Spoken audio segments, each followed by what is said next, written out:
جو شوہر کے اس کہنے پر اللہ پر توکل کر کے اس طرح کسی بستی میں بس جائے جبکہ وہاں کوئی جیتا نہ ہو رہتا نہ ہو، تو معلوم ہوتا کہ یہ وہ باتیں ہیں جو شاید انسانیت میں صرف بی بی ہاجرہ کے حصے میں آئی ہیں اور کسی اور کے حصے میں ممکن نہیں۔ یہ ایسے ہی ہے جیسے بی بی مریم کا وہ واقعہ کہ جب حضرت عیسیٰ پیدا ہونے والے تھے تو انہوں نے کہا کہ کاش میں پیدا ہی نہ ہوتی، کاش مجھے موت آ گئی ہوتی۔ کیا ہو گیا کہ مجھے کسی مرد نے ہاتھ تک نہیں لگا اور اللہ نے مجھے جو ہے اولاد ہو رہی ہے۔ تو یہ جو کیفیات ہے، اس کیفیات کو سمجھنا، آپ جتنا زیادہ ڈوبیں گے اس واقعے کے اندر تب جا کے آپ کو پتہ چلے گا۔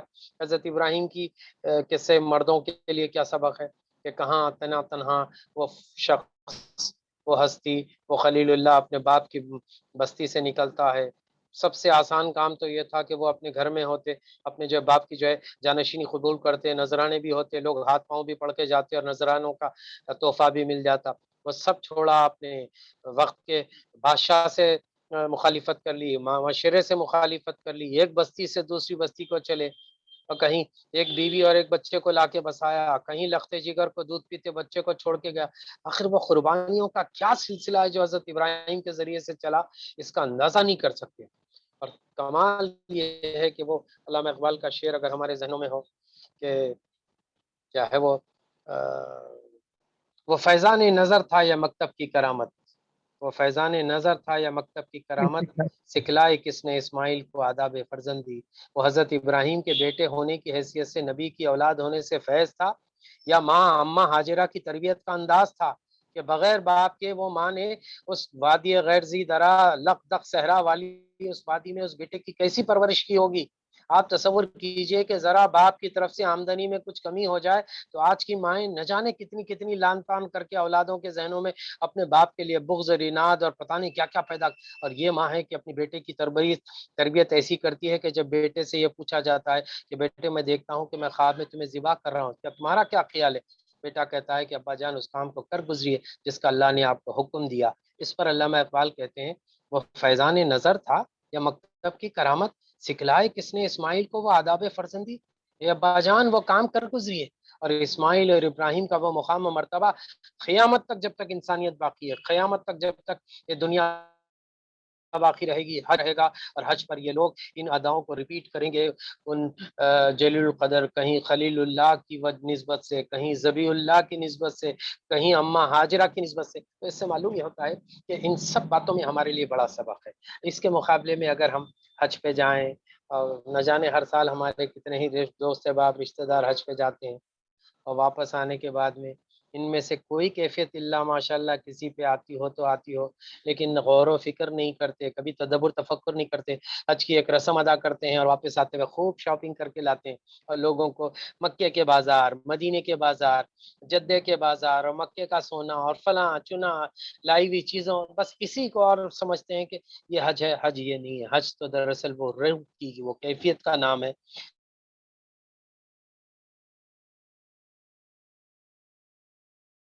زمین پر بننے والا اللہ کی عبادت کا پہلا گھر ہے، وہاں جا کر انسپائر ہو کر اس نئی روح کے ساتھ لوٹتے ہیں، نئے دل کے ساتھ لوٹتے ہیں کہ اللہ زندگی میں ہم نے اب تک جو کچھ کیا لیکن اے اللہ اب آگے جا کر ہم تیری ساتھ کسی کو شریک نہیں ٹھہرائیں گے۔ اے اللہ تیرے خلیل وہ تھے جس کو تو نے کہا کہ وہ شرک کرنے والوں میں سے نہیں تھا، اے اللہ میں نے تلبیہ میں ہزاروں مرتبہ کہا لا شریک لک، اے اللہ تیرا کوئی شریک نہیں، تیرا کوئی ساتھی نہیں، تیرا کوئی ہمسر نہیں، تیرا کوئی برابری والا نہیں۔